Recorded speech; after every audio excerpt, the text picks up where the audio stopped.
And here we are. We get to begin. Welcome, everyone, to the annual process work webinar, where I roll out whatever the most new, interesting, cutting edge kind of process work is that has been happening in the last year. And some of you may remember that that in the last years we've done in-depth sessions on time travel empathy, that we've talked about unconscious contracts, which of course then rolled out into all kinds of magical things, that we've done empathy for the cells, where we've been looking at the way that our body responds to empathy, like on a physical level, with colds and flus and scratches and scrapes and bumps and pains.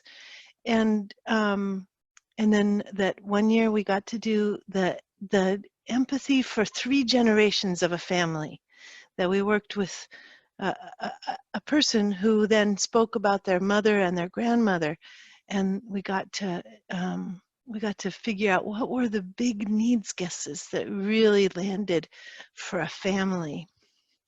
And this year, what I've been thinking about all year and working with all year long in my workshops, as some of you know, because some of you have experienced this before, is I've been working with relational language, with IU language. So we're going to put that in context this evening, and we're going to, as soon as I find my slideshow, we're going to put this in context. Slideshow. There we go. Play from start. Haha. Jaya, is it visible? Yes. Excellent. Thank you. So we're going to be looking at relational language, and relational language is one of the kinds of language that I've identified that awaken the right hemisphere. And you can see here on this slide that these are the kinds of language that I've found research for that shows that the right hemisphere is awakened. Now, why is that important, you might be asking? The reason that that is important is because we have 2 hemispheres, a left hemisphere and a right hemisphere, and these 2 hemispheres really are working simultaneously all the time. They're simultaneously processing the world. But the left hemisphere is our to-do, go get it done brain. It's our instrumental brain, and it doesn't actually know that other people exist. It sees other people in their functions. So, like, I can look at Jaya right now with my left hemisphere, where Jaya is supporting me and in a function of helping me and helping the participants.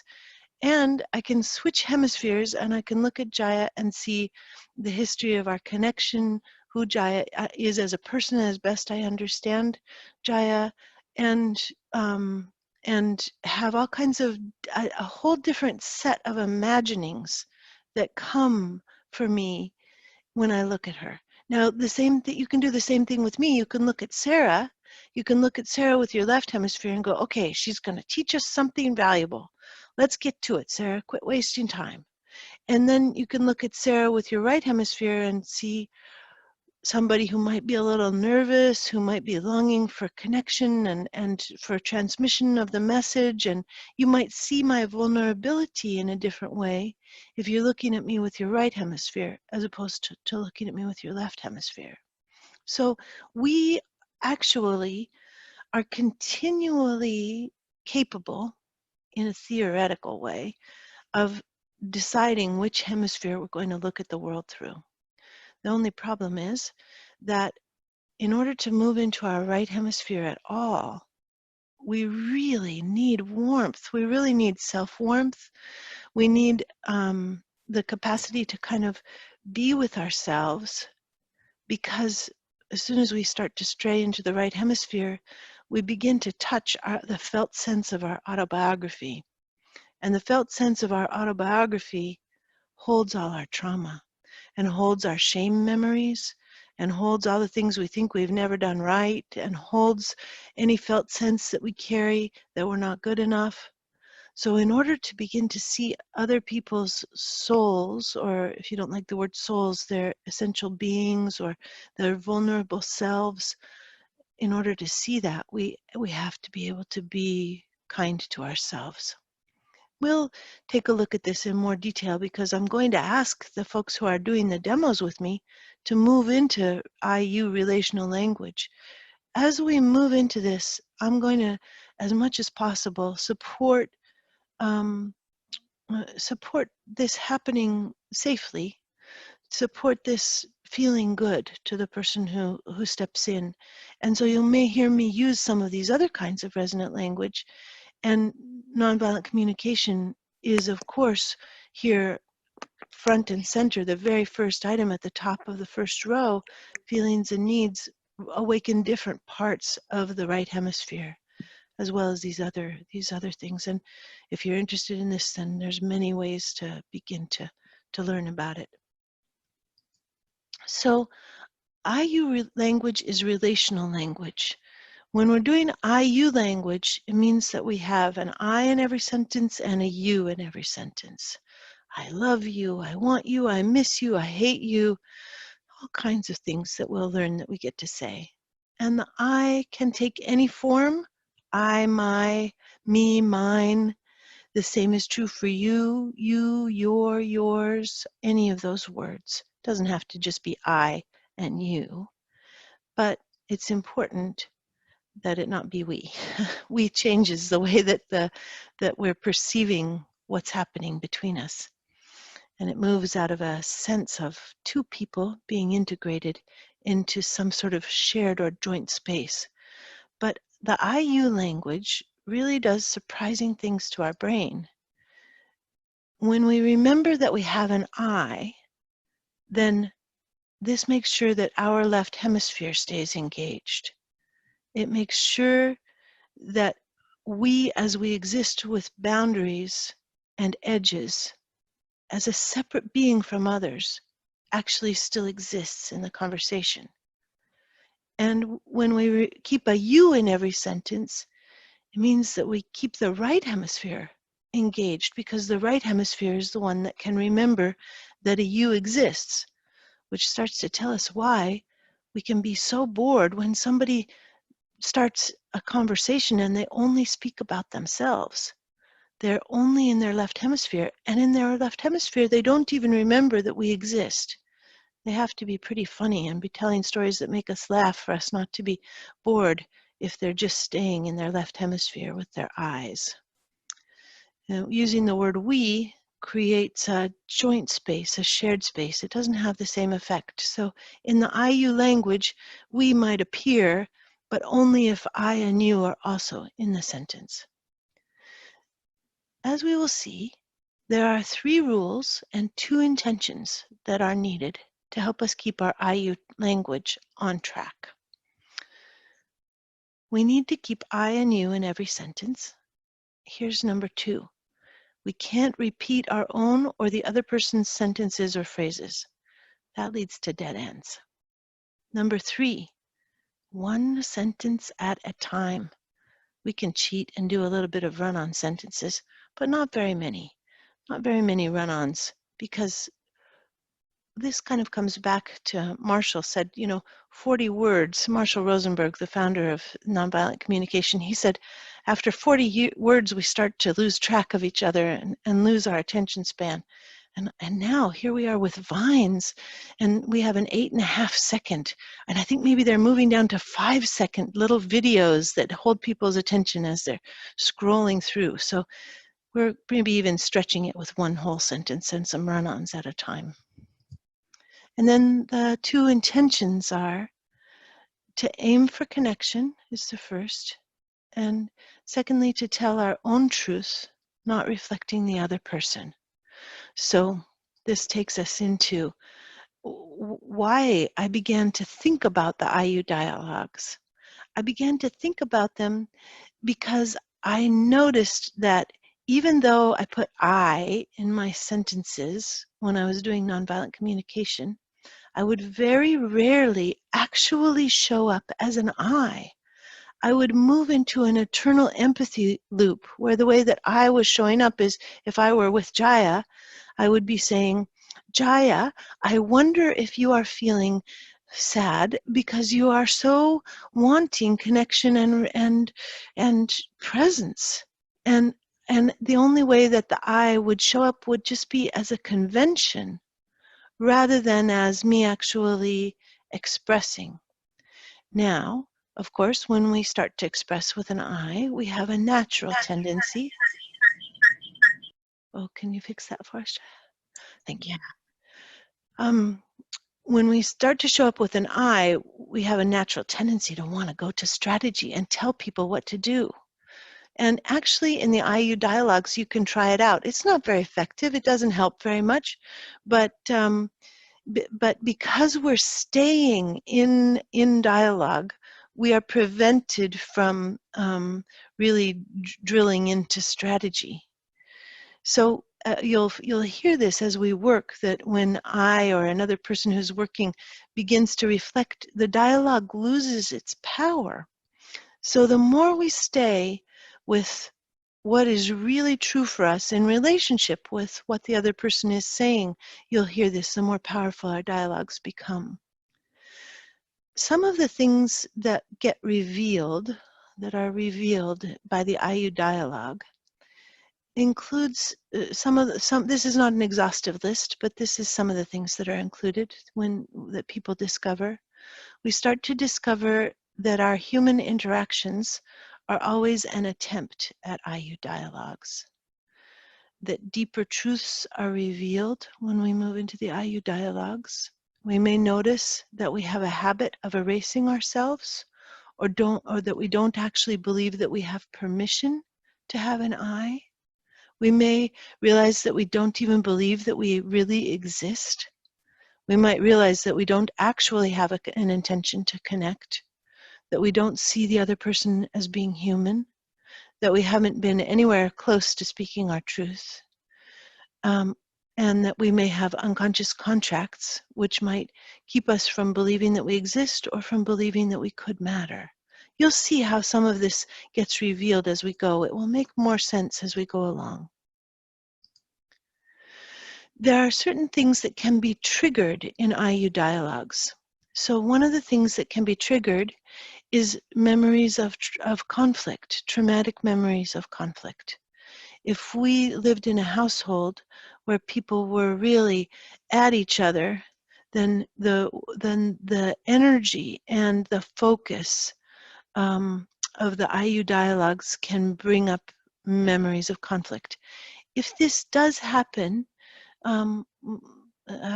we request that you be gentle with yourselves. If we have time, then we'll come out to the circle and see if there's anybody who would like a little empathy if this gets awakened.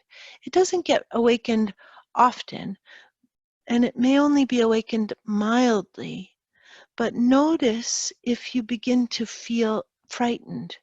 That doesn't happen very often, but it does happen, and it's good to mention as a possibility that if we get frightened, we get to be with ourselves and say, of course, Sarah, of course, when people are telling truths to each other and trying to feel in to what's really important, it can come close to what scary arguments were like when I was little.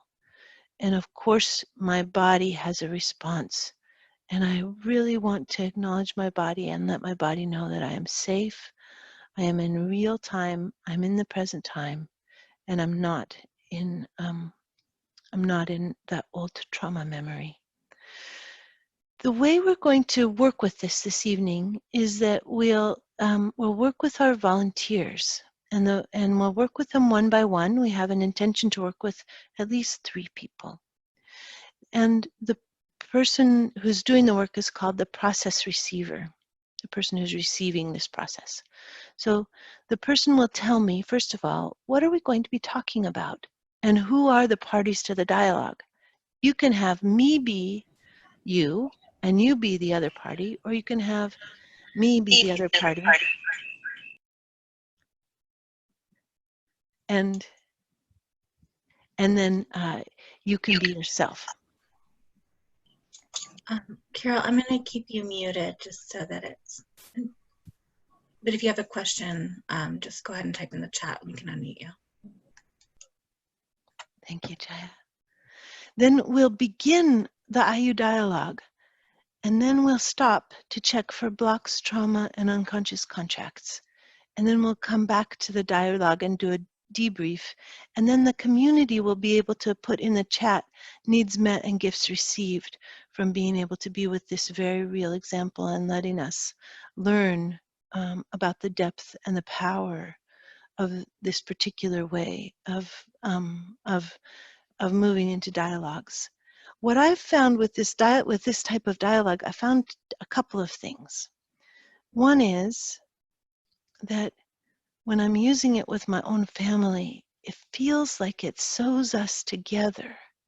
It has the capacity in our own families to bring us into a sense of mattering to one another. Now, it can be a little tricky, I think. You all may have an easier time than me, but once I started to work with IU dialogues in workshops, I thought this would be really good to bring into my marriage. And so I held an intention for a year to have an IU dialogue. It didn't matter what my husband would do. I would just say I and you in every sentence for a little while. After a year of intention, I was able to do 3 sentences of IU dialogue with my husband, and it felt really sweet. And whenever I can bring it in, it really ups the sense of connection and intimacy. But for me, it's quite difficult to do just casually in my daily life. It's easier for me with my son. It shows up much more often. But the experience of bringing it into my dialogue with my husband is very interesting. It shows me how intensely I'm often in an instrumental place in my daily life, how much I'm trying to get things done, share work, figure out who's picking up what, figure out who's getting dinner, take care of the animals, take care of our son, plan vacations. None of these things are IU dialogues. I was shocked at my own incapacity. It's still a very rich and deep process, and I invite you into the attempt at any rate, and it will be fun to hear what other people experience.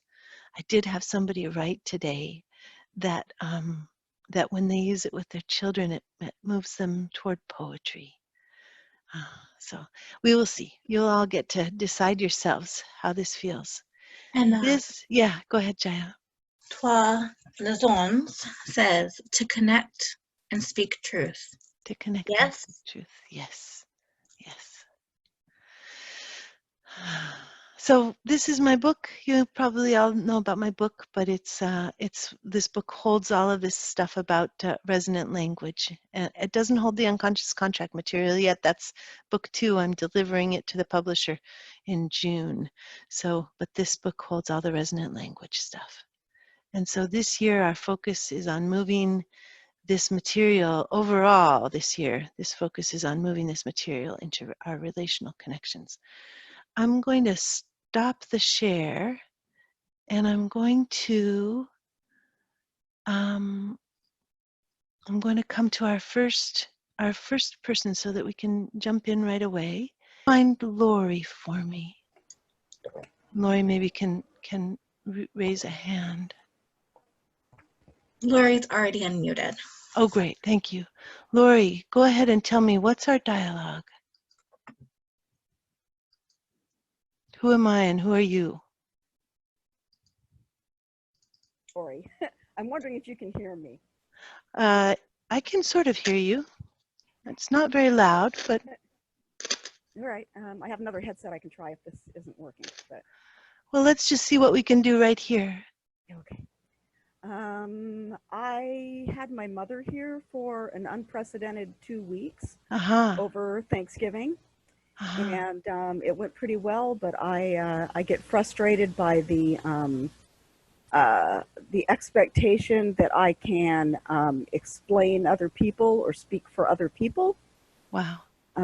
So like my daughters, my sister-in-law who lives there with my brother, and the one I'm thinking of now is her neighbor, Jim, who is a dear friend of mine. And it goes something like my mother saying, what's wrong with Jim? Is Jim mad at me? Is there some problem with Jim? And then I'm expected to be able to explain Okay. what Jim is thinking and what's Okay. going on for him. So. All right. Do you want to be yourself or do you want to be your mother? I really don't want to be my mother. Okay. But mostly I think I'd like to try the IU dialogue. So I think very good. As myself. Okay, then I will be your mother. All right. So go ahead and start me out. Just say the first thing that you'd like to say to your mother, since now you get to say whatever you'd like to her. Oh my goodness. All right. I didn't realize I was going to get that opportunity. Wow. The thing that's coming to my mind is to say, I'd love it if you managed your own relationships.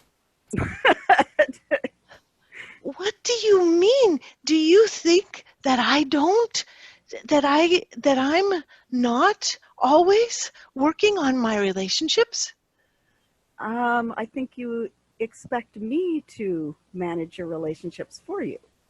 I don't understand why you're saying this to me. Well, when you were asking me what Jim is thinking and what's going on with Jim, I wonder why you don't ask Jim instead of me. I thought that it would bring you and me closer if we talked about what it was like for us.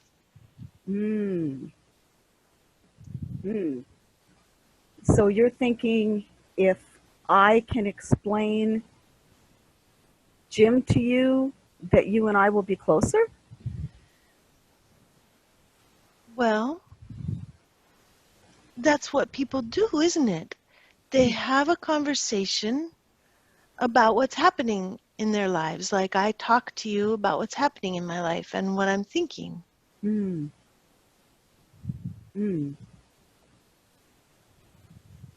So you're wanting to connect with me through our common association with Jim? Very much. I very much would like us to have deep and interesting conversations. I would like you and I to have deep and interesting conversations.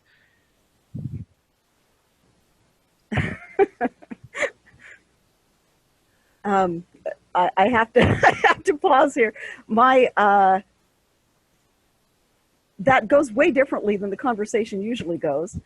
And yeah, go ahead. Yeah, I started it for starters, and I never start those conversations. The other thing is that over the years, I've had a very difficult time getting my mom to have a conversation with me. So it's interesting that that's how it came around. Would you like to be her? Would you like to be her for a little minute? Sure. And I'll be you, and we'll see what happens. Yeah, because you know her much better than I know her. Okay, but you still have to put I and you in every sentence. I and you. Okay. Yeah. Okay. So, Mom, I am baffled by why you ask me about other people. Well, I can't figure Jim out. You know him better than I do. Are you? I can't figure Jim out. You know him better than I do. Do you feel worried and ashamed and scared in your connections with other people, and do you wish that somebody, especially me, could explain this to you? Well,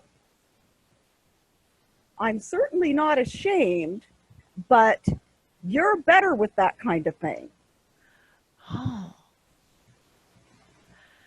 Have you felt for your whole life that other people, for example me, are better than you at social stuff?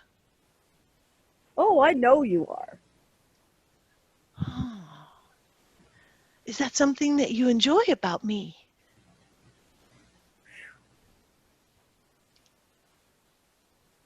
I think you could tell me about Jim better than I could.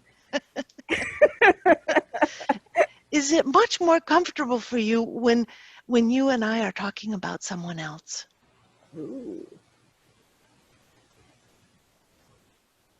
Hmm.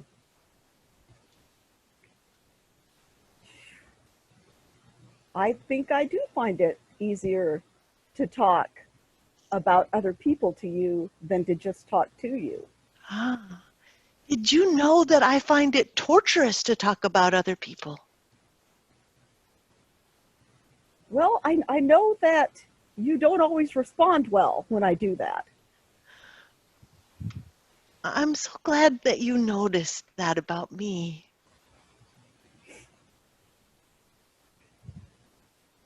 Okay, I'm going to pause. I'll pause it here just to see what's happening great. for you. What are you noticing, Laurie? What's happening for you? That never occurred to me, and I think you might have hit a nail on the head there. Because she is not good with people. And she does not want to have a personal conversation with me about anything that I might, bring up. So yeah, so that's just a perspective I hadn't considered. How's your body doing? What kind of support can we give you? What do you need acknowledged as Laurie now? My temptation is to laugh. I tend to be a laugher instead of a crier. So that's. Does it feel like you would cry if you if weren't I weren't laughing? a laugher, I might. Yeah. But yeah, it's bubbling up from the chest. Yeah.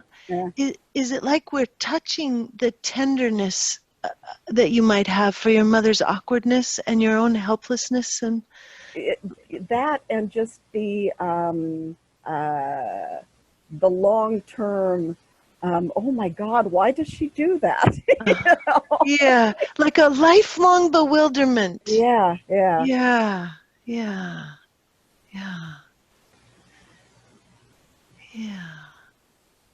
Yeah, I can see the value of the I and the you. It brings the conversation to a different place. It does. It takes us places we've never gone before. Yeah. Laurie, what I'd like is to give you also some time to cook. And then we'll circle back around and check in with you again. Is that okay? That's and great. in Thank you. the meantime, can you see the chat? Yes. Okay, so we'll invite people to write in needs met and gifts received for this conversation as well. And we'll do another one with Nicole so that we can start to feel this modality and what it gives us. And we'll come back and check in with you again, Laurie. Great, and now let's go to Nicole. Jaya, can you help me find Nicole? Nicole, can you raise your hand? I'm not finding Nicole. Hi. Oh, there we go. Okay. Very good. Now, Nicole, hello. Hi, Sarah. Hi, everyone. Hi. Who am I and who are you?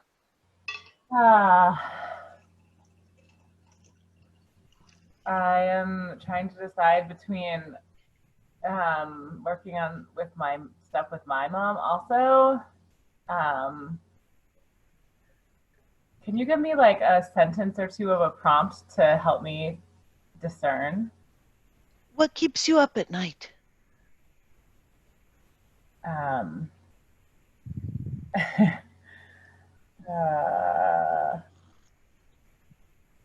with my mom. Stuff with your mom? Okay. So will I be your mom and you will be you? Sure. Okay. You get to start us out. Okay. Mom, I feel really, I really don't enjoy when you ask me certain sorts of questions about my life that feel like you're interrogating me, and that no matter how much I share, you feel like I'm never sharing enough with you. I just want to know you. Yeah, I know you do. You get to stop there. You get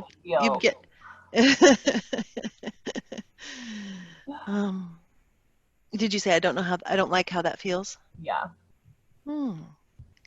Honey, I feel so confused. about why you don't want me to understand you. I feel like, yeah, even the way that you are approaching this just shows me that you don't understand me. I don't think I've ever understood you.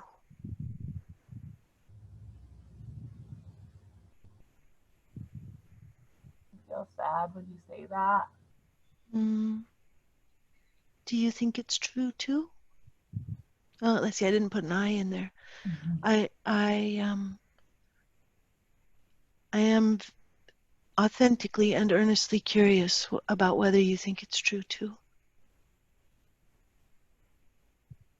I think a part of me thinks it's true, and a part of me feels like sometimes you really do understand me. Oh, I feel so relieved to hear you say that. I don't really like to tell you that. I wonder if it's when I'm not trying so hard to reach you that you actually feel understood. Yeah, I think it's like I know that you know me well in certain ways, but I feel so irritated by how hard you're trying.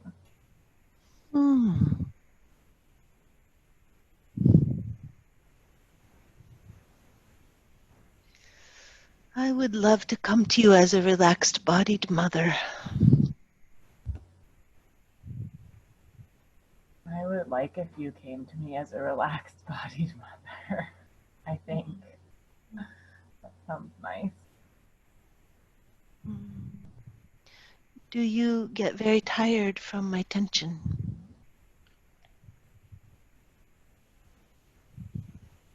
I do get very tired from your tension. I wish I could relax for you. I also get tired from you trying to fix things for me. But I want to fix everything for you. You can't fix everything for me. It's not your fault or your job, and it's worse than you think it is.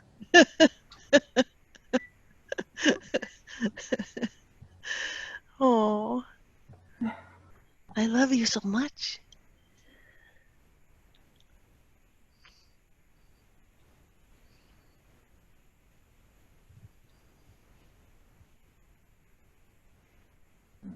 I know that you do. And I know that I drive you crazy. Yeah.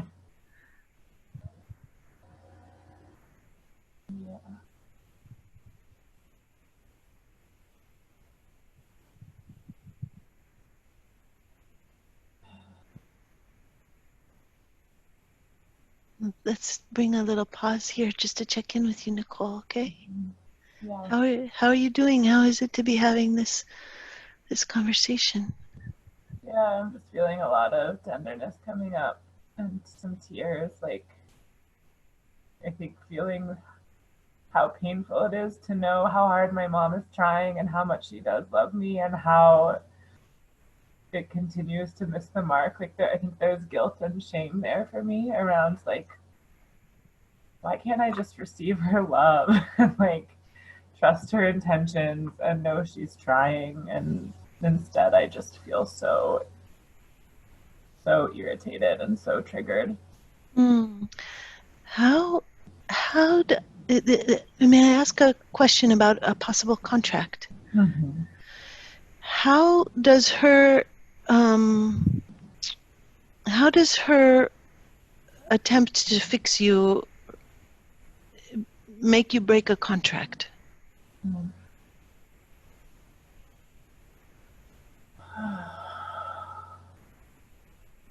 Like, are you always supposed to be nice to your mom? Are you always supposed to be kind? Are you always supposed to be loving? Yeah. Yes, all of those things. Uh-huh. And it's like I feel the tension in my family of not, like, my brothers seem to be able to just be like, oh, it's just mom, like she's just loves you. um and just are able to like have a more relaxed connection with her. And I yeah, something was coming up too though about some kind of contract maybe around like if I let her fix me, then she'll be right, and I don't want her to be right. Oh, yeah. So then if we put this in contract form, I, Nicole, solemnly swear to my essential self that I will keep my mother away so that I get to exist as my own self? Mm. Yeah, I think that's something like it. Go ahead and take another stab at what the words would actually be for you. Can you say that one again? I, Nicole, solemnly swear to my essential self that I will keep my mother away from me so that I get to be my own person. Yeah. Yeah, I, Nicole, solemnly swear to myself that I will keep my mother away from me so that I can be my own person.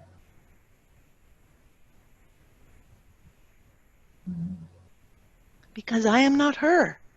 Because I am not her. No matter the cost to myself. Not at a cost to myself. How do we do? How does your body do? Yeah, I feel like it's resonating and there's maybe something missing still.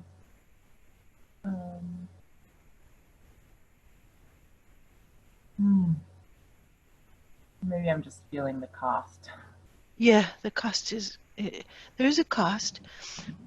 The place where the contracts, as always with these contracts, when they're too rigid, like it's almost like we don't get to know that we are our own person because it's predicated on keeping our mother away. That we only get to know we are our own person if we keep our mother away.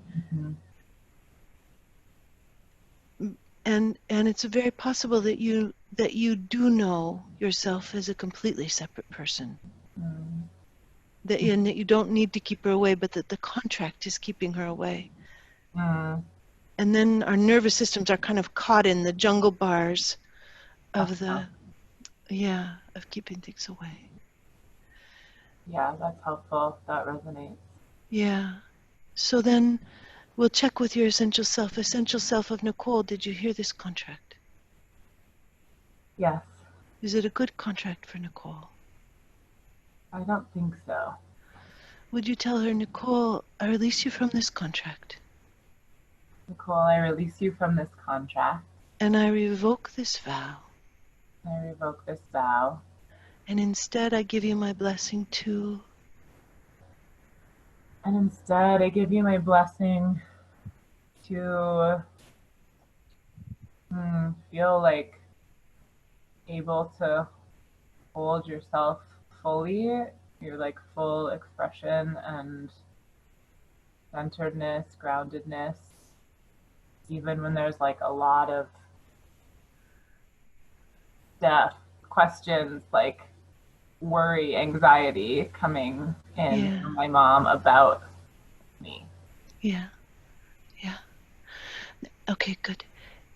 And then check your body. Come back to being Nicole themselves and check your body. How is it? There's like some, like a residue of, what is it? Like a worry that that's not possible. Like the part that's like, I don't. Right. So an acknowledgement is needed of how much your body resonates with your mom's body, right? Am I tracking with you? Yeah. And how almost inevitable it feels that if she's anxious, you're trying to manage your anxiety so you're not resonating into anxiety with her. Yeah. Yeah. Okay, now that we've touched this, I want us to do a little bit more of the dialogue so that you feel where it takes you. Because you get to say anything you want to your mom right now, because this is a practice dialogue. Yeah. What's the next thing you want to say to her? I need space from you. Wow. And I just want to, without even responding, I just want to say that's very powerful to receive. So then I'll go back into being your mom. Don't you love me?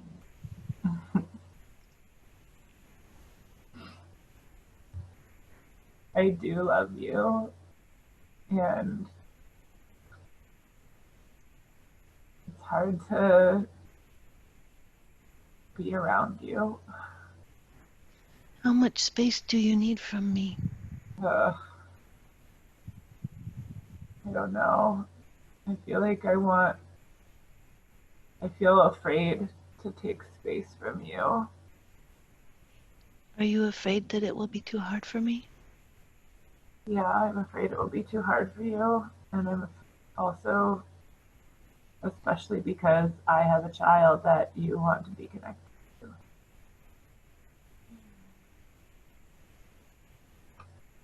Can we create a situation where you get to take space from me and I still get to be with the baby?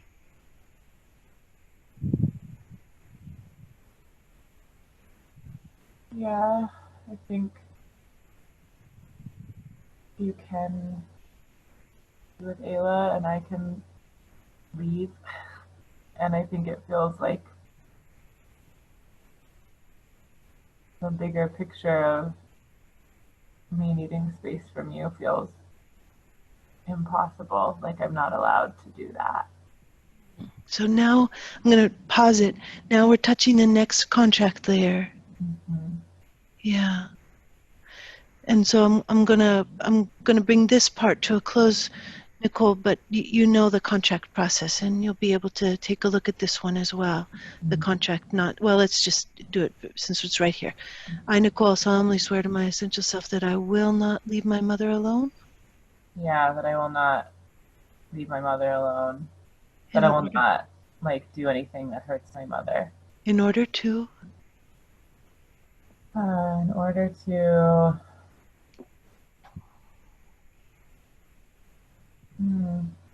stay connected, or are you accompanying her so that she's not alone?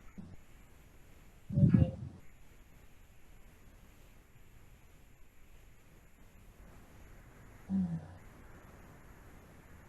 Yeah.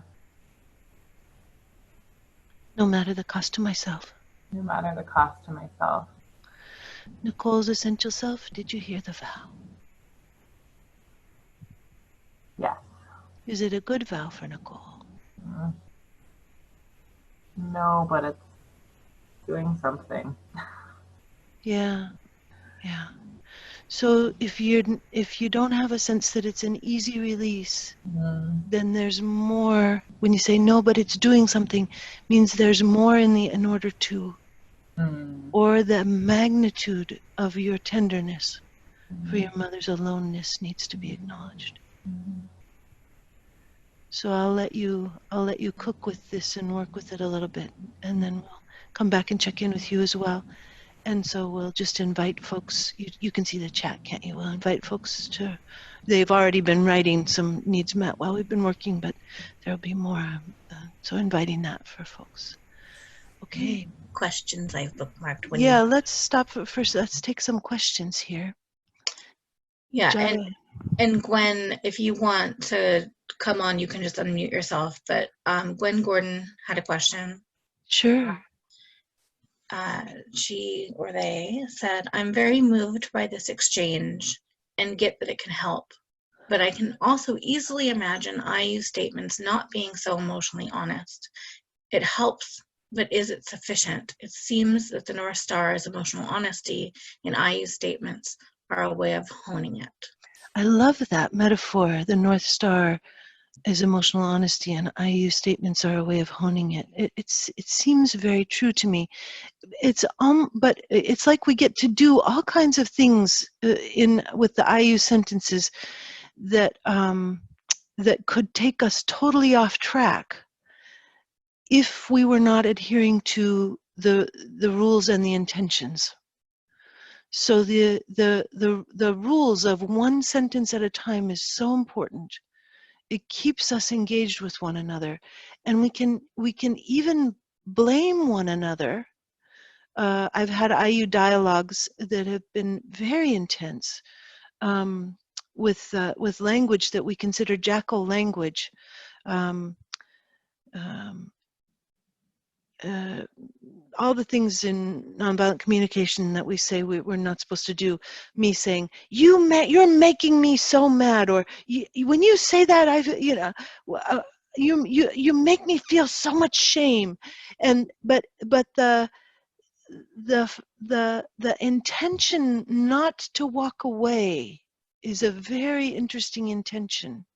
And the intention not to repeat is also very interesting. And of course, the rules, the intention for connection is really paramount. So of course you could take this IU language and it could be used manipulatively, it could be used inauthentically. So part of what we set up and the way that we're using this as a modality is we're using it as, in a way, depth work that we aren't necessarily taking into the real life conversations that we're having. But it changes the real life conversations. It takes us into a deeper place in the relationship. I remember I was so mad at somebody and I did this IU dialogue.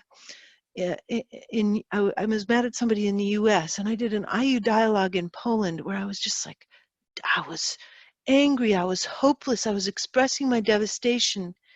And when I got back home and I saw this person, what came out of my mouth was an IU statement that in a way contained everything that I'd worked on in Poland, and it stayed so connected to the person that I was angry at that it's almost like it moved us out of ordinary connection into intimacy and into something very powerful, very strong, very clear. So I don't so much see this, although couples have used it and told me that they've used it and gotten through tight spots all on their own without support in moments that were difficult or worrisome. But I don't so much see it as a tool that we're taking into relational connection. I see it more as a practice role play that allows us to move more deeply into the real relationships. It can be used for real relationships, but the hugest benefit that I see from it is the role play quality that it brings us, where the new places that it takes us. And Jaya, what's the next question? Sure. Laurie wrote, question for Sarah. Do I ask the person that I'm in dialogue with to use I/you in each statement, or do I do this without the other person knowing? Is the intent for both parties to be aware and participate in this way? In a role play, it seems to work best and take us into the deepest places if both people are using it. In real life, if you have a partner who's willing to try it out, it's great to explain the one sentence at a time and the IU in every sentence and to try it. Some folks have had extraordinary conversations with the IU dialogues. A couple of my students flying home to Europe did an IU dialogue about the climate crisis, with one of them being one side of the climate crisis people and one of them being climate deniers. And they talked for like 3 hours with IU dialogue with this, and they said it went so deeply for them.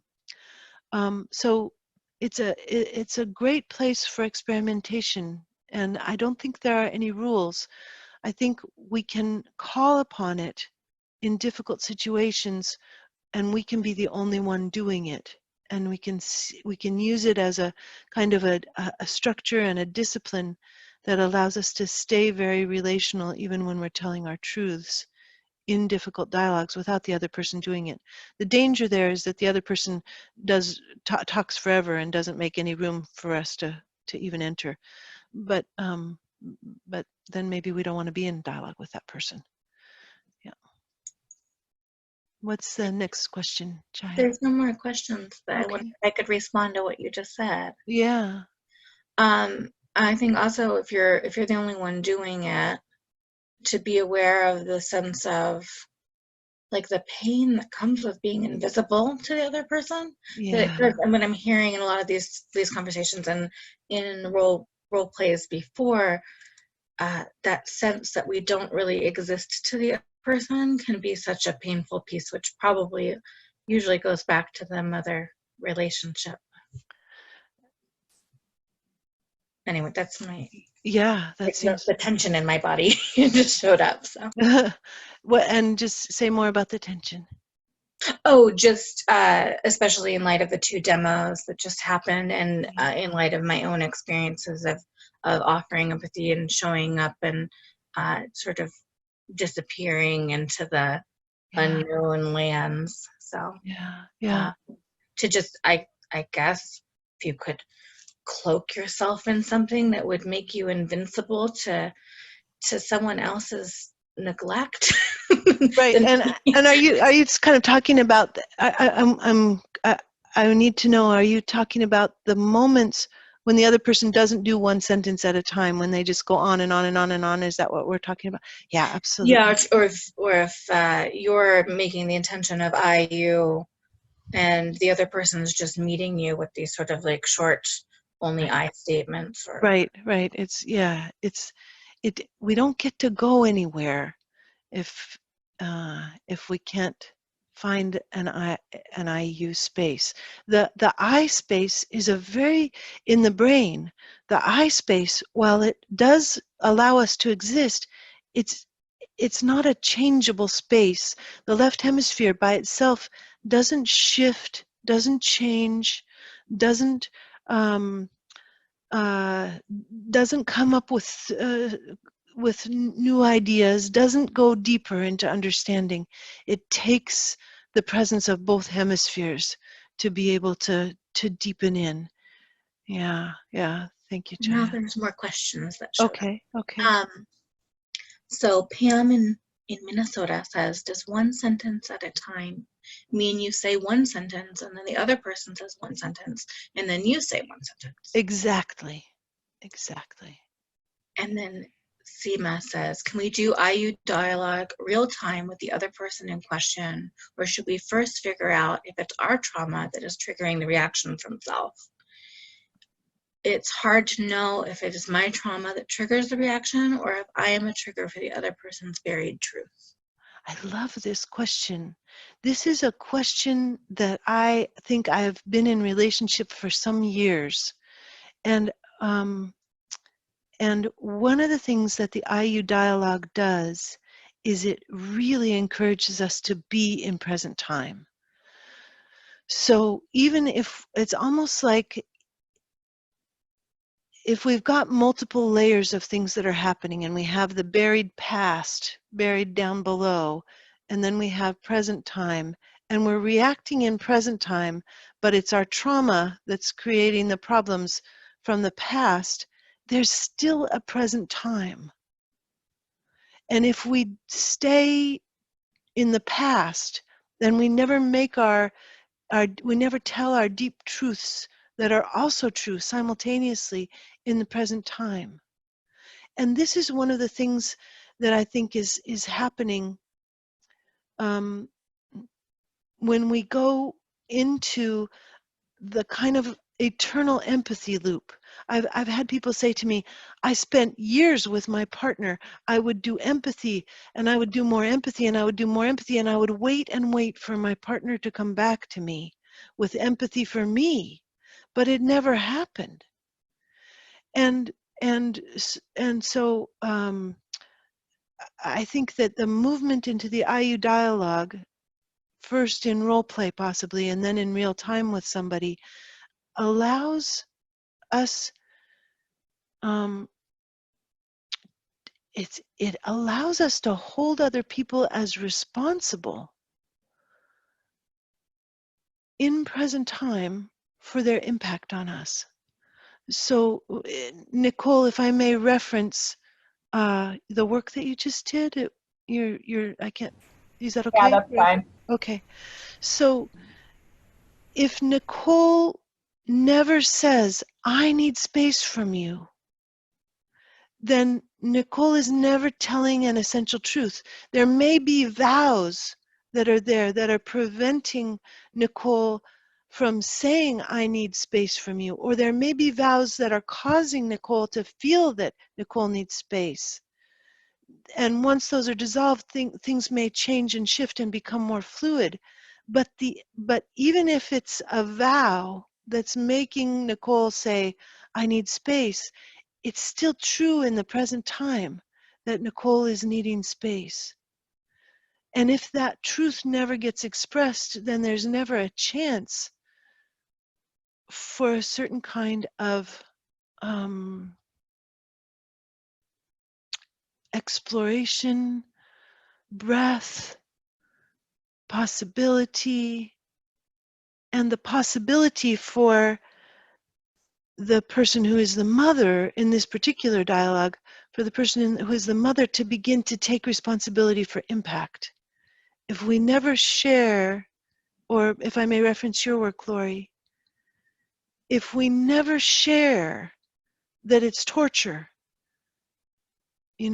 to a point where we make sure that the other person hears that it actually is torture, there's no chance for the mother to take responsibility for impact. And we can have all kinds of contracts that protect us, protect other people from us, protect us from believing that we would matter enough to share these truths. It's an interesting and difficult road to walk, the road of intimacy and the road of connection and the road of relationship and the road of showing up. Anyway, Seema, I hope that was helpful. And are you open to more questions? Yeah, absolutely. Okay. Terry Moon says, is one of our intentions in IU dialogues to uncover vows and contracts? No, but once we know the vows and the vow and contract and trauma work as tools, then they can help us to go deeper in our IU dialogues. They can open us to being able to express new things that we've never even thought were possible to express before. And Seema says, yes, thanks. Oh, very good. Very good. Dimitri says, I'm still interested in the question posed in the webinar description. How can we bring the togetherness practices we learn in workshops into daily life, especially with people who are not into NVC or IU dialogues? We can bring we can bring our own side of IU dialogues into. Let's hear what it's like when we do an IU dialogue with somebody who doesn't do it with us. Let's see if is Freedom on the call, Jaya? Freedom, if you're on the call, raise a hand. No? Oh, okay. Let's check in with Karen Dean. Karen, will you raise your hand? I don't see Freedom, but Okay. Karen Dean was on earlier. Is Karen raising a hand now, or? No, I'm looking for Karen. Okay. Yes, I could be missing Freedom too. Karen Dean seems to be not here anymore. Okay. Okay. Good. Want So Dimitri, who asked the question? sure. Yeah. Let's see if Dimitri wants to try it out. Dimitri, there we go. Okay. Dimitri, what's a possible real life dialogue that you would want to have with somebody that doesn't want to do NVC, for example? Do we have Dimitri? Yeah, he's unmuted, but I can't hear him. I can't hear him either. Okay. Hear me. Oh, there we go. Maybe. Okay. Can you hear me? Yeah, I can hear you now, Dimitri. Oh, great. I don't have a particular dialogue, but just my experience is often when using NVC, with certain people in my life, it backfires because maybe I'm not clear enough. Maybe, I don't know. I'm just looking for more ways to connect with people who are really, they know, they are familiar with NVC and they can hear it a mile away in my language, and they kind of reject the ways to connect in this way. Yeah, yeah. I one of my very best friends, here I am so deeply into this, and one of my very best friends from the very beginning said, you can't do that with me. You cannot use this formulaic language with me. I refuse to receive it. And so there we are. Then we're going, well, what the heck? How am I going to, speak in a way that feels good to me, but still allow for connection with my friend who refuses to use it? You can use the IU language without it sounding too weird. You can't use it for very long without it sounding weird in real life without an agreement, but you can for a number of sentences. So you can say, you really hate. So you really hate it when I use MVC, huh? or Oh, stop this this empathy bullshit. I know what you're doing.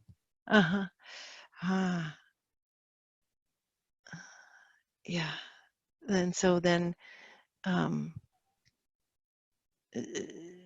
so I would, in that case, I would be kind of struck silent for a moment, and then I would probably say,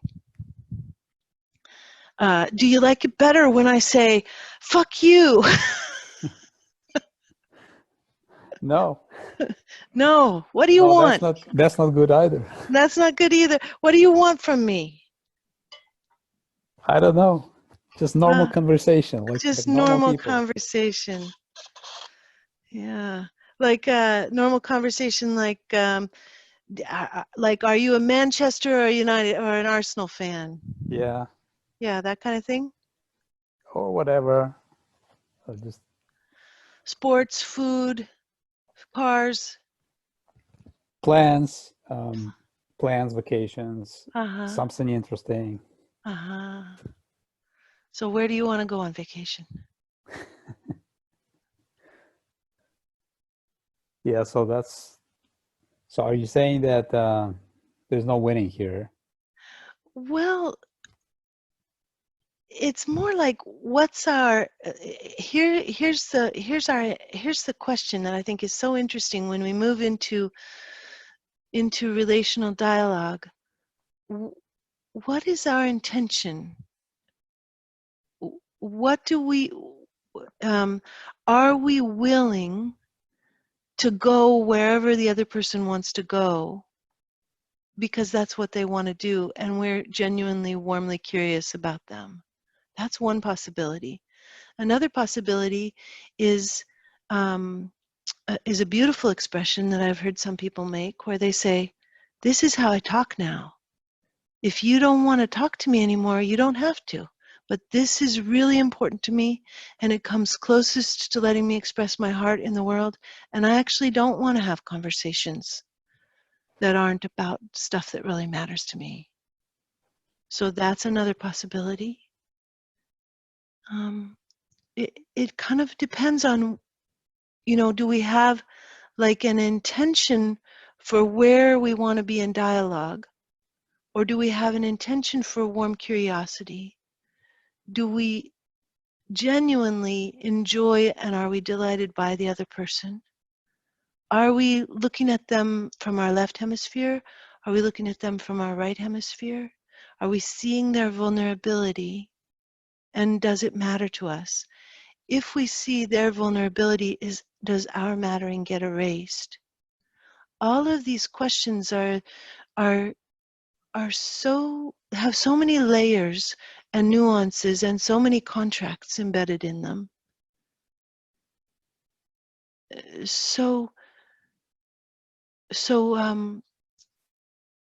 Dimitri, how is it to hear this? Yeah, it's helpful. And I think I am thinking of a person who's close to me, who is kind of in an avoidant attachment pattern. And I'm trying to kind of build intimacy with that person. And so it's all revolves around this, I think. Oh, all these strategies. So I'm just always interested in new strategies that I can bring some more honesty, emotional honesty into the conversation. Very interesting. And as you know, and as others on the call know, that when we're avoidantly attached, we're really speaking from and looking at the world from that left hemisphere. And the left hemisphere doesn't know about relationality. So it becomes an interesting journey to see if we can bring it. Thank you, Dimitri. And Leslie asked the next question, is it avoidant attachment style when the mother only wants to talk about other people to you? And it may be. It may also be ambivalent attachment if the mother's really anxious and wants reassurance from her child. And Leslie also has her hand up. Oh, okay. We can come back to that after we get through some of these other questions. Okay, that sounds great. Cindy wrote, can you talk more about how you uncover the contracts? Do they show up as a belief? The contract work, the last book club is a whole 16-week series about contracts. And if you're interested in contracts showing up in relationship, there's actually two new classes that are coming out online this year, and then a number of things that are happening in person as well.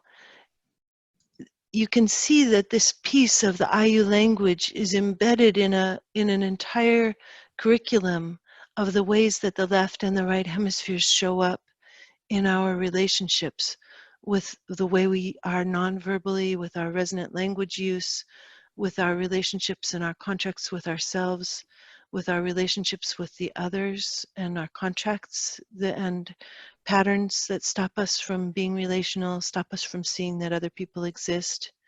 We get to think about the circuits in relationship and the effects of each other's circuit patterns on us. The circuits are something we haven't talked about tonight, but the emotional circuits and motivational circuits.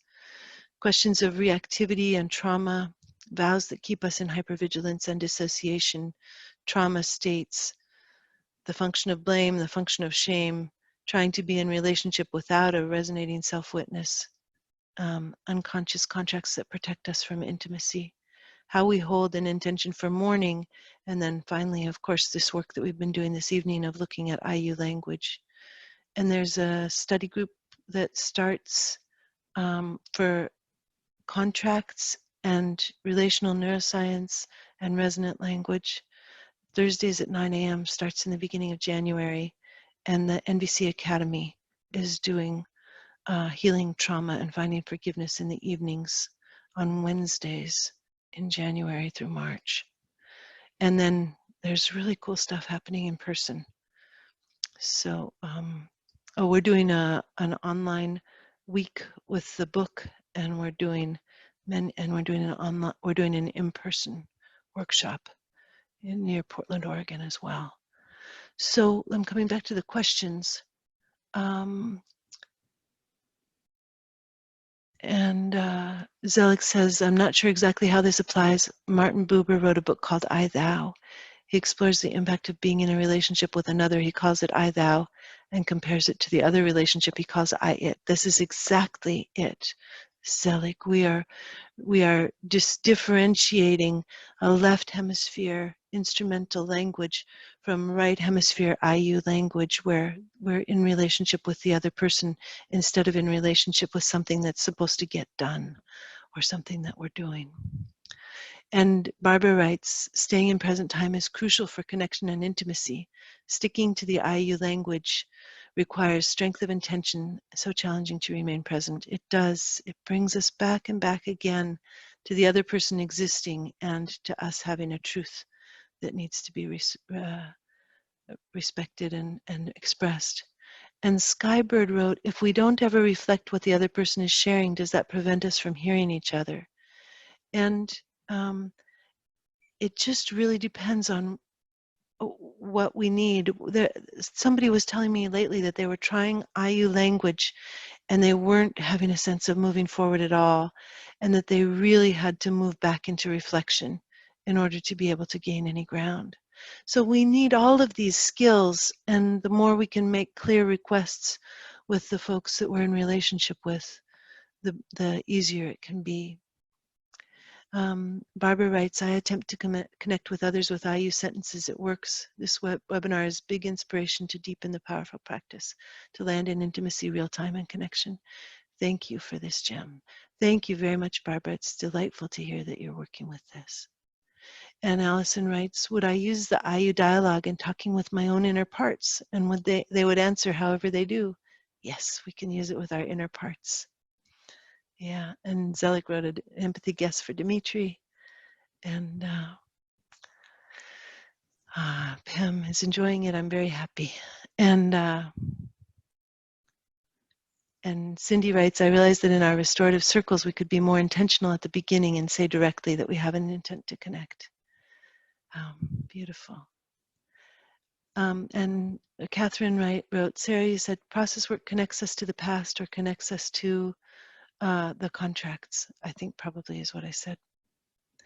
And Gwen, no, this has not been applied to restorative justice practices. And then I want to come back around, thank you, Pam. I want to come back around to the folks that we worked with and check back in with them as I promised to. I'm acknowledging it's 8:30 and people are welcome to leave this evening, people especially on the East Coast, it might be very late for.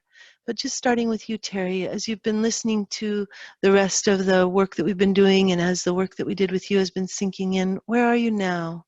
What kind of acknowledgement do you need in this moment?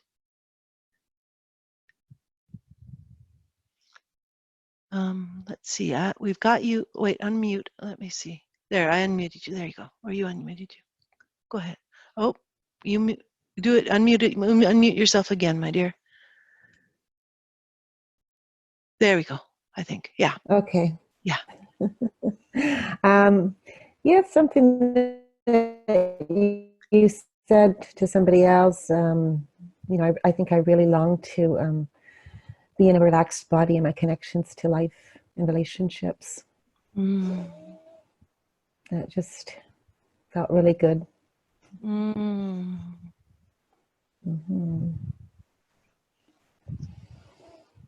Wonderful, thank you. Thank you. And then coming to check back in with, where did we lose Laurie? I saw Laurie, there you are. Come back, yes, Laurie, go ahead. Hi. Yeah, it's been really interesting to me to see how very common it is for to have this sort of a relationship with your mother. It's interesting, and I know my mom is one of those people who you can't use MVC on, you know. Yeah. But learning MVC for me, it gave me another way to hear her. Yeah. So that's been really, really valuable to me, just to hear that whatever she's saying is about her and not about me. So, you know. Yeah. Thank you, Laurie. And thank you. Anything else you need acknowledged? No, I think I'm good. Feel really, Pretty calm and light. Oh, good. Very good. And then checking back in with Nicole. Nicole, anything from you as we come towards the ending? Yeah, I'm feeling some curiosity around what are ways I can have some of the space that I seem to be needing. And also, yeah, I'm getting very tired and late at night here, so I'm noticing my brain's like a little bit slowing down, and I want to go back to the recording because there was something that you said about something about my mom's anxiety that I'm forgetting now. That was just like a big illuminating moment. So thank you, Nicole. All right. Well, then I'm happy to stay on for any other live or written questions. So if we missed a question that's in the chat, you can write it in again, or you can raise a hand if you'd like to. Leslie may still have a hand up. Leslie still has her hand up, so I'll go ahead and unmute Leslie. Go ahead, Leslie.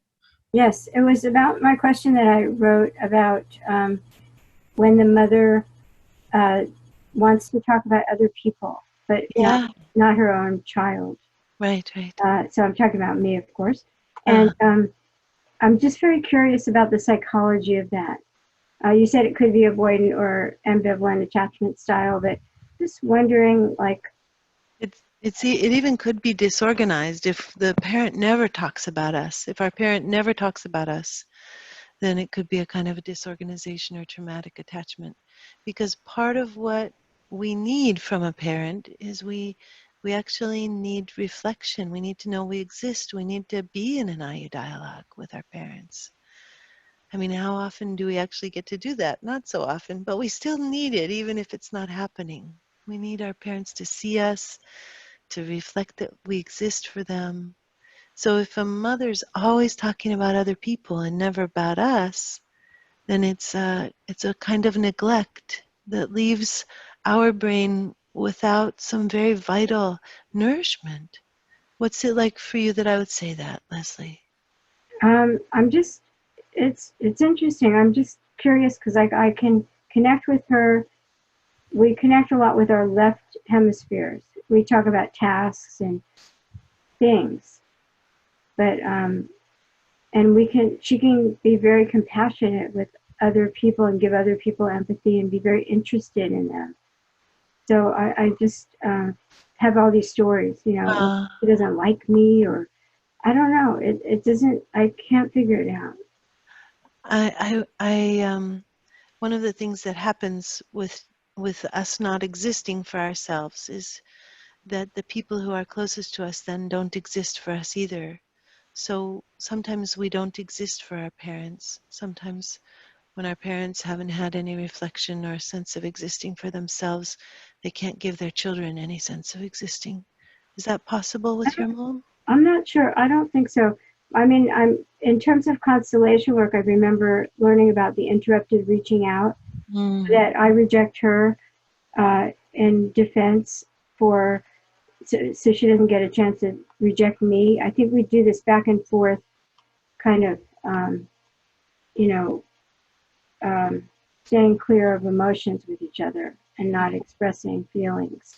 But we can talk about other people's feelings and psychology and everything. But it's like this great lack of intimacy and connection and affection and things that I once felt sad and what's the word? Really, yeah. And now it's more, I accept it. It's just like the way it is, you know? And I live with her. So, do you need any acknowledgement of a little bit of loneliness? Yes, that's it. Yeah. Yeah. It's more like a loneliness and maybe a longing for inclusion. You could talk to the plumber for 2 hours about all this bullshit, but not want to hear, I was just on television today, you know? Yeah. So it's very strange. Yeah. And noticing that some other folks are saying shared reality. Oh, okay. Yeah. Yeah, it's very interesting psychologically for me. My left brain. Yep. Thank you very much, Thank Leslie. you for, it's my need to be heard and seen. Thank you. And Jaya, it looks like Seema has a hand up. Yeah, Seema has. Seema. Hi, Sarah. Hi, everyone.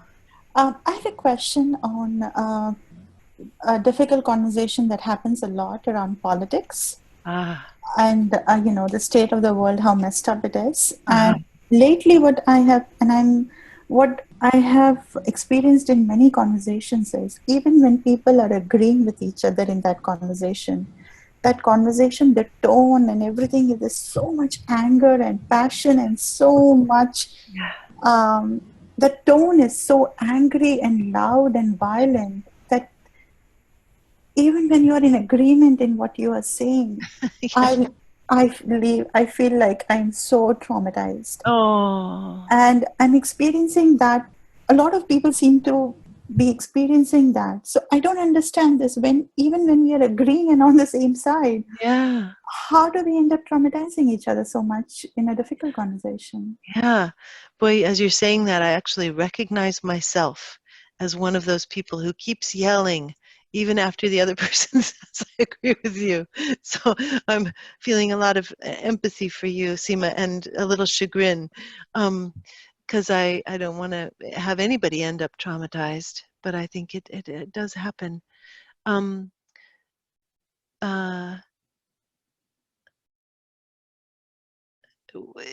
Just see what kind of IU sentence you would like to say to this person who is not getting any quieter. What would you, in a world where you actually got to be heard, what sentence would you say that would have I and you in it?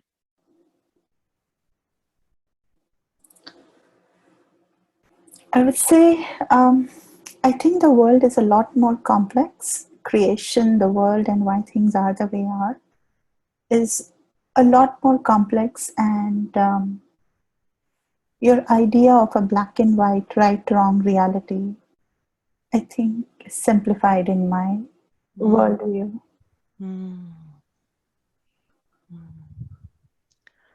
So you're essentially saying, I see the world as a more complex place than what you're painting it as. Am I understanding? Yes. Yeah.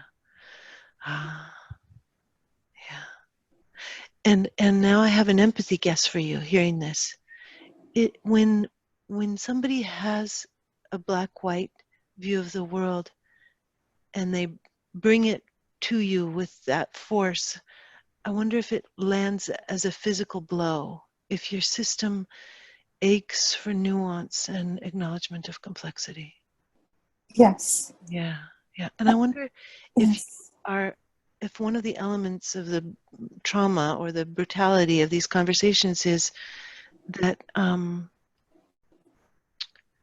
that it's almost like boring, incredibly boring. Oh, yes. Yeah. Yeah. I mean, I fall into hot waters all the time for having some sort of complexity and compassion for Trump. I mean, people want to rip my head off and... Oh. Yeah. Yeah.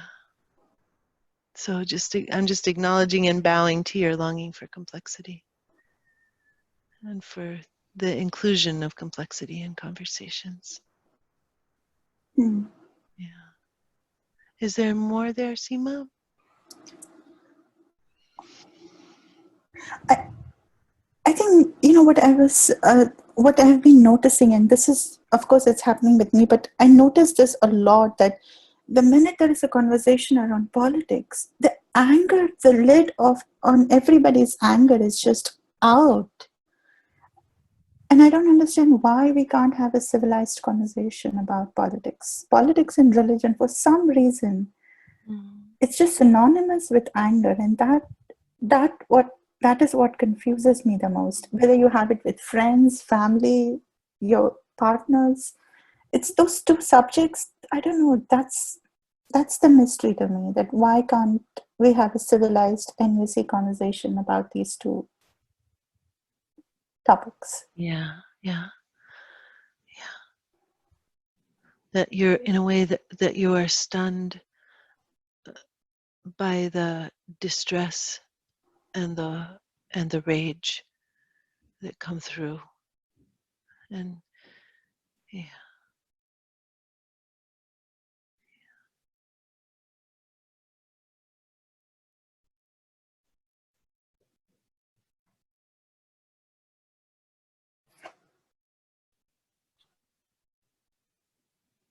Anything else there, Seema?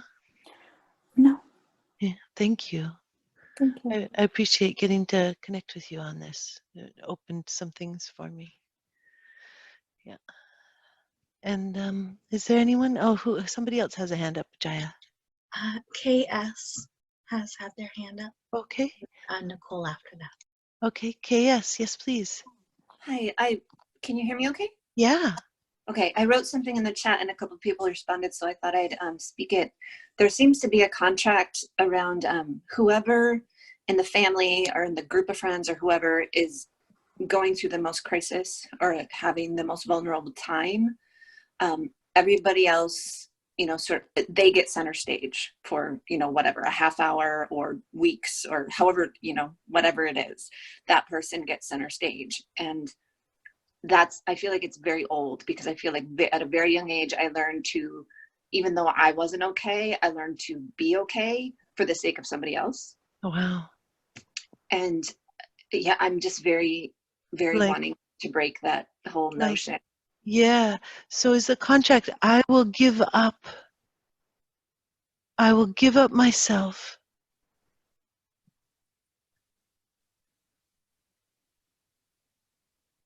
And my pain in order to, is it in order to belong to your family? In order to have a place? I think originally, I could be wrong, but I think originally the idea was if I put myself on hold and help this person, help mom or dad, then finally they'll be okay. And then I'll get to have a mother. I'll get to have a mother or a father. To go back to everybody having a place at the table. Yeah. Yeah. But that role of like who's the most in crisis just keeps cycling around the family, and it's never like everybody's finally okay and we can just have a meal. So it's not a particularly good contract, I'm hearing. No. Yeah. So if you say, I, KS, solemnly swear to my essential self. I, Kristen, solemnly swear to my essential self. That I will put myself on hold. That I will put myself on hold. Until everybody's okay. Until everybody's okay. In order to try to get it, is it in order to try to get everything back to normal? In order to try to get everything back to normal. No matter the cost to myself. No matter the cost to myself. Yeah. That feels so true. Yeah. Like my life story, it really feels like a whole life story. Yeah. So essential self of Kristen, did you hear this vow? Yeah. Is it a good one for you? No. Please say, Kristen, I release you from this contract. Kristen, I release you from this contract. And I revoke this vow. And I revoke this vow. And instead I give you my blessing to. And instead I give you my blessing to. Do you want me to finish that or? Yeah, okay. I do. Instead I give you my blessing to focus on yourself. Live your own life. And not ignore other people's suffering, but not abandon yourself in the presence of other suffering. Oh, that's so beautiful. How does your body respond to that blessing? Warmth. There's like a flush of warmth. Yeah. Very good. I feel hot. Kind of hot. Very good. Very good. The theory of unconscious contracts is that until we name it, we're at the mercy of it. And then once we really name it with resonance and self-warmth, then something gets to shift. And it may not shift all the way, but it's a start. And then we learn the tool. We get to keep using it and figure out what's the next thing. So it's just a beautiful little tool that is like another piece of self-empathy.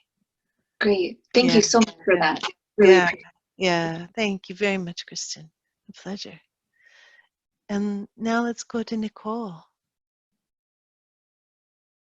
Hi again. I just had a follow-up question related to my connection with my own mom and some of the other questions about moms who only want to talk about other people. And my experience with my mom is that she wants to talk a lot about me, but not about herself. And I'm curious about that nuance. It feels a little bit different than beautiful. What we were exploring so far. If you have any insight about that. Yeah. So then that would be such a cool thing to bring into the IU dialogue. Mm-hmm. Mom, I noticed that you talk all about me and you're so interested in me and I don't hear about you. Mm-hmm. You know? Yeah. Yeah. Yeah. It's like literally asking her. I'll often say like, how are you? You want to know a lot about me. Like, how are you? What's happening for you? And all she can talk about is her worry about other people. Oh. Her kids especially. And it's triggering for me. That in itself is triggering for me. Yeah. With good reason. Of course we want our moms to know they exist. Yeah. Yeah. Yeah. Is there more there that you'd like to say or get in? Maybe just if there's anything like about attachment patterns or what else is like happening there that you are noticing, seeing. Yeah. Well, it just sounds in that case it just sounds like, you know, she doesn't quite know that she's here. And that there's probably contracts and experiences in her family of origin that prevent that. Mm-hmm. Yeah. Yeah. Yeah. Yeah, I feel tender. Yeah. Yeah. Oh, we would love our moms to get to have their lives and be loved and not us having to take care of them. Yeah. Thank you, Nicole. Yeah. Is there anybody else with a hand up? There's some wonderful needs met. And then, Miriam A. asked, wondering about the mother who doesn't know you exist and the mother who wants connection so much it's intrusive. Where's the line drawn? Oh, such a good question, Miriam. And it's almost like where's the line drawn and how is it drawn? And if a mother doesn't know that we exist, then will she even perceive when we draw a line? And everybody will tell us you have to have boundaries.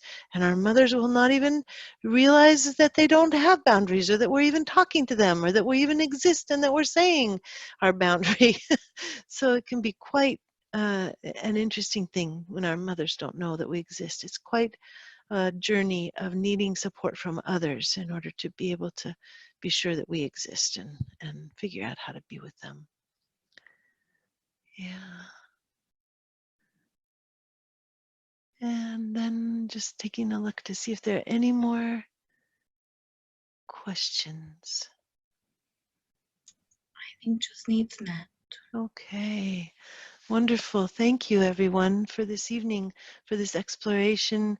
This work is so deep and takes us so many interesting places. And I have a great hope that people will go and play with IU dialogue and write to me about what they discover. So it's quite an interesting journey. Thank you so much. And Jael, maybe you'll take everybody off mute and we'll all just say goodnight to each other. Okay, get ready for a cacophony. Okay, hooray. Bye. Bye, everybody. Bye. Thank you. Bye. Bye. Sarah. Good night. Bye. Good night. Good night. Bye. Bye. Oh, everybody. what sweet faces. You. Bye. Yeah. Bye. Jonathan, good night. Bye.